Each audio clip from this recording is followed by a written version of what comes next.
Today I have another Shadow Striker from Kenner 1990. It is the Deviator missile launcher with Wraith crane. I think somebody at Kenner got paid like per missile launcher or something, because there's always a missile launcher. This one is actually one of the evaders, so we have an enemy vehicle of the line, the heroes being the Shadow Strikers. And based off our last video where we looked at one of these, you can really tell that the artwork on the box is a complete lie. The missile launcher's gimmick is that the missile itself must be made of, what was it, transparium? So it's an invisible missile. But you can tell in the box art they really looks like they made a completely see-through plastic missile, but the way this paint works, I'm imagining what we're going to get is a very white, cloudy looking missile, if it's anything like how the people phase out. The figure this set comes with is Wraith Crane, which the box has some pretty amusing,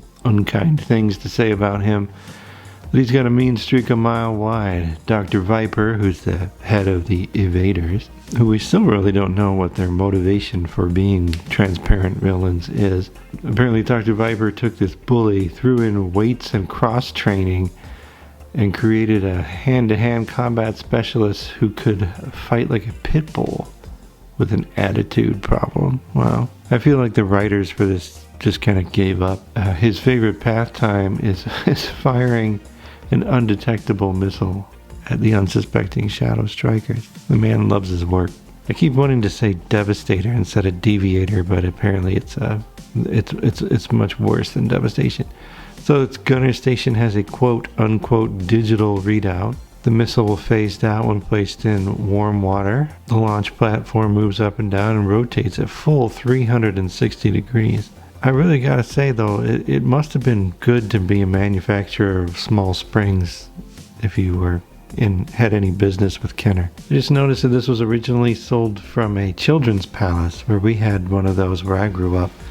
It was actually kind of right near the Toys R Us, but it was great because it was never as busy as the Toys R Us, and I have a really distinct memory of in 1989 finding somebody had tried to hide a Batmobile under the shelf, and I found it. It was a major victory for a 10-year-old me.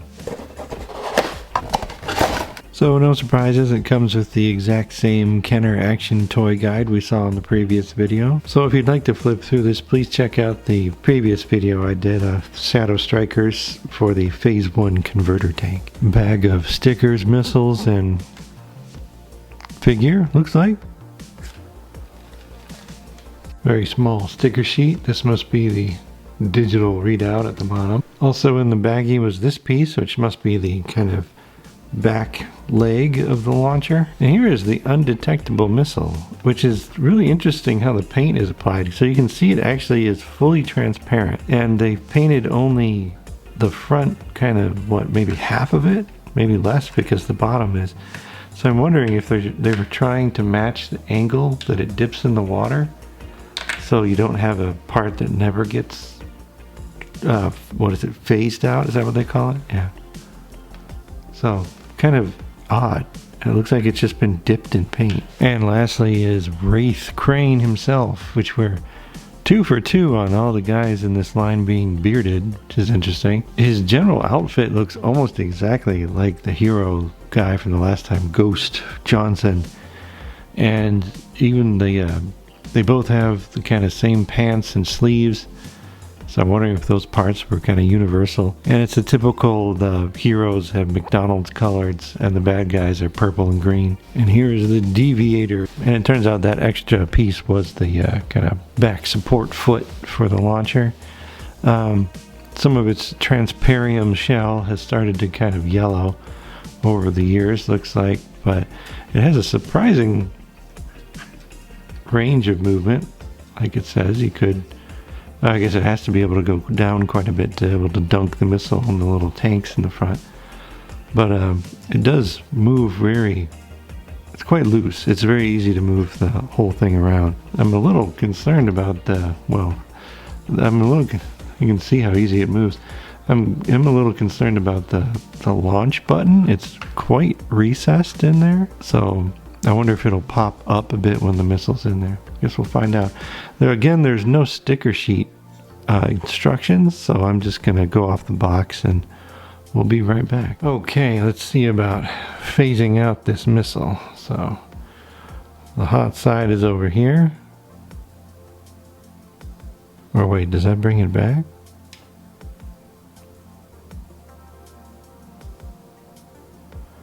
Yeah, pretty disappointing. Let's see if there's a difference when we bring it back. Yeah, really the only part that changes color at all is the black stripes. So I guess it's a cool idea, you know, an invisible missile. But the nature of the paint, I think it never really gets to transparent. It just turns kind of this odd milky green color. We can test the figure as well.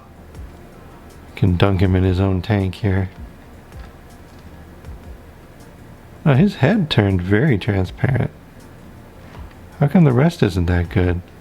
Look at that. Okay, let's sit this sadist back down in his favorite pastime and see if the mechanism works. The button did pop up quite a bit when you insert the missile, so good to know.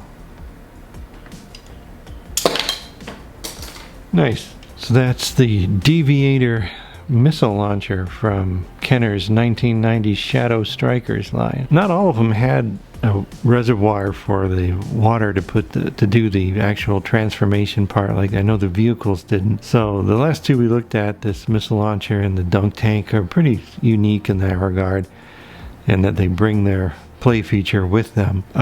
Missile was super disappointing on this. But the figure's head did a great job of turning invisible. In fact, he still hasn't really become completely opaque again. Would have been nice to know why the bad guys are the bad guys and what's the whole conflict about. But I guess that's typical 90s Kenner, you know, high concept with no meat on the bone. That'll conclude our little two-parter on Shadow Strikers. I hope you enjoyed things becoming milky white instead of see-through. I'll see you in the next series. Thanks as always for watching.